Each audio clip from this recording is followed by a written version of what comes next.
Hey guys, welcome to a special episode of Retro Hardware. I'm here over at Gallery Nucleus here in Alhambra, California, covering the Southern California Classic Collectors Gathering.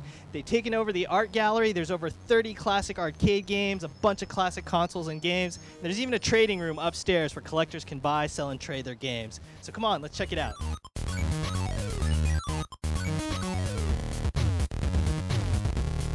The first gathering we had at my house, we had about 40 or 50 people. This was in 2006. By 2010, I think was the last one we had at the house, we had over 200 people. You know, I grew up to over 200 people in my house. So we figured by this time, you know, like, well, we better start thinking, you know, doing other things, moving on to a bigger place if we want to continue growing with this group. So that's how we got in contact with Nucleus, and then here we are. You don't get the same effect playing an arcade game on the computer through emulation. Part of the experience of the game is the actual cabinet and the controls that are made for the game and the artwork that's on the cabinet.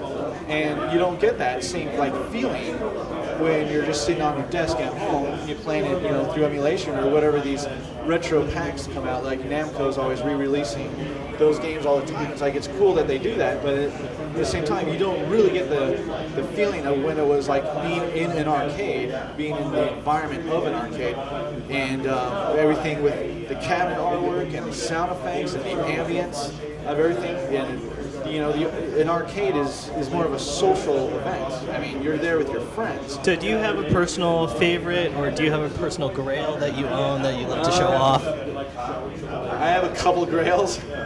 I brought one of my grails, and it's the Cosmic Chasm that's down there. And it's a vector game. It's probably one of the more sought-after games among arcade collectors.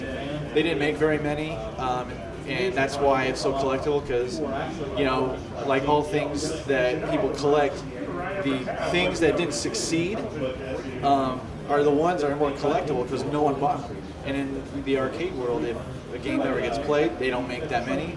And usually, you know, back in the early 80s, you know, no one ever thought that people would be collecting arcade games. So they usually just junk them out, convert them into other games. And so finding games like that is like really rare.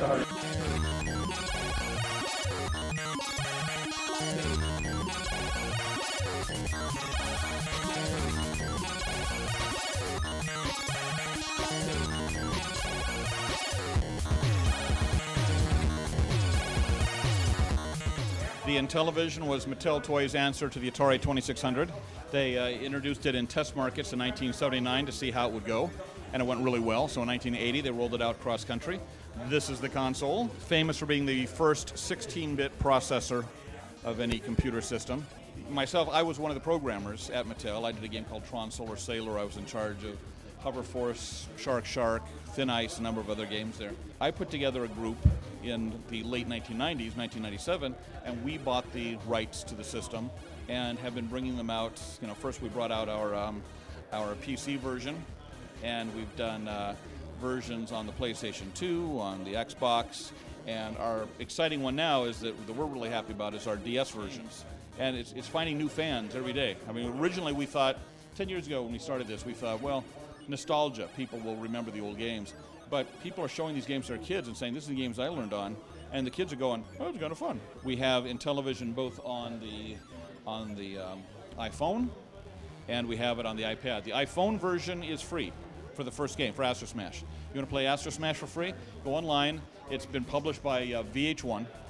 Go and look at VH1 Classics Presents Intellivision, and you'll find it. It's free to download. You can play Astro Smash, and then it's 99 cents for each additional game that you download. There's like 5 or 6 others you can download. The iPad is a $4, I think, price to begin with, and you get all 6 games, all the games we have on that platform right now. And you know, that's where we're going to be, I think, in the future. More and more things like that.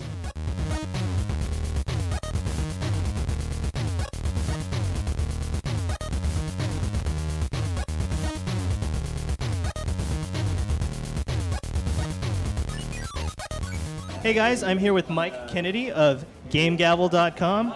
So, Mike, can you tell us a little bit about GameGavel.com? You bet. Game Gavel is an auction site for video games, just like eBay, but just dedicated to games. We sell, or our sellers have everything from the Atari, the early 70s stuff, right through the present day, current generation stuff, although it's kind of taken off more with the retro gamers at this point. But it's sold right now in about 3.5 years, a little over $300,000.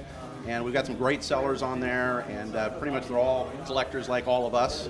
So you can usually pretty much be guaranteed to be treated fairly and collector to collectors. Retro Gaming Roundup is a podcast I do. I'm part of a casting trio.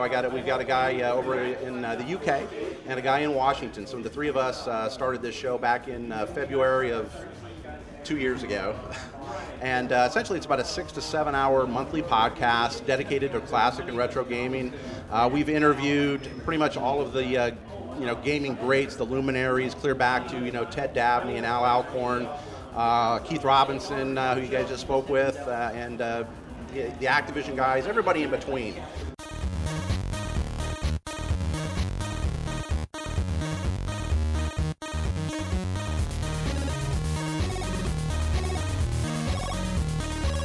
We usually hold 2 a year, so our next one will be sometime in spring, so it'll be like March or April, somewhere around there. So just check out SC3videogames.com, and we're all like on Facebook and stuff like that too. So. Well, thanks for joining me. I had a super amazing time, met a lot of cool people, sold some stuff, bought some more stuff.